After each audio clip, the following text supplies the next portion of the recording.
Sa pagdating ni Charles Chu sa Phoenix is nagkaroon agad ng mga moves. 6 na players nila yung ni-release at naging unrestricted free agents. Meaning pwede silang makuha ng mga teams nang walang kapalit. First wave pa lang ito and we're seeing a new environment sa Fuel Masters. Are they really here to compete or something else too? Sana magpalakas talaga sila and not just yung mga rumor na naririnig natin. Ayon sa Spin.ph is meron ng backer yung team, a Davao-based businessman with Glenn Escandor. Kaya it do made sense kung bakit safe friend si Francis Escandor. And tingnan natin ng isa-isa kung sino yung mga tinanggal ng Phoenix sa kanilang new look and new mission. Nakik na rin daw sa team, sa Viber group chat yung mga players. First ay si RJ Hasul na akala ko dito na magre-retiro. Ito nakakagulat kasi he can still produce, help the young guys, meron pa rin talagang natutulong sa team and can still crack up in the rotation, but I really don't know why na choose on him on the roster or yun na nga, meron mga bagong ilalagay. I'm just sad on how it went kay Hasul kasi deserve ng mga players na ganito na bigyan ng mga proper way to end their career. Second ay si James Kwekotey, another sayang na player na wala silang magiget in return. Sobrang solid pa naman sana nung tandem nila ni Evan Nelly, especially if they came off the bench ng magkasama.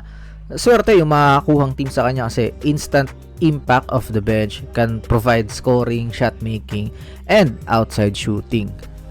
Third ay si JJ Alejandro, isang outside sniper kaso lang hindi talaga naging consistent on hitting those. Kasi tatagal ka talaga sa liga if meron kang outside shooting. Kaso you need to show it every time na ipasok ka. Eto magigets ko.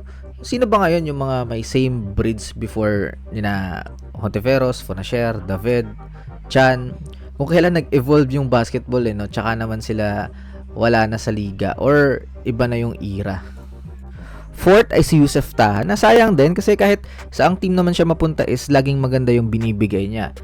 In and out nga siya sa liga pero lagi naman siyang may natutulong.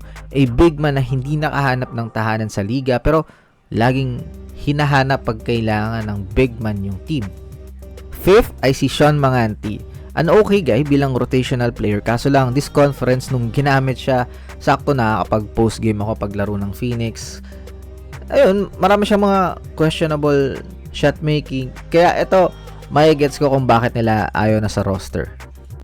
Pang-anim ay si RR Garcia. Paraw sila ni RJ Hasul na feeling ko bibigyan ng maayos na retirement ng management kasi they serve well, work well, give the franchise something to cheer for.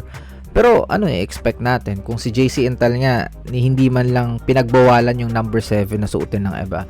Intal made them relevant sa liga from the time na binili nila yung Barako. Before Matthew Wright, Intal is their guy. Pero sana this new management is makita natin talaga silang mag-compete, magpalakas kasi based naman sa nirelease nila is mga off-the-bench players naman. Wala silang nirelease from the core and that's okay. Sobrang okay lang kasi decision naman nila yon. Sana makakuha sila ng magandang role players. Yes, makakita tayo ng mga players na mapapatanong kayo kung bakit. Pero that's how it works in some places. Kung maganda naman yung result is bakit naman natin ko-questionin, diba? Kaso yung Converge nga, na-question yung mga slots ng mga Pampanga boys after releasing Ray Suerte. So, what's the next move of the Phoenix Fuel Masters? Kaya ba, sa tingin nyo, may team pang makakakuha dun sa 6 na players na galing sa kanila? Saang team sila nababagay? Let me know all your thoughts in the comment section below. See you in the next upload. Bye-bye!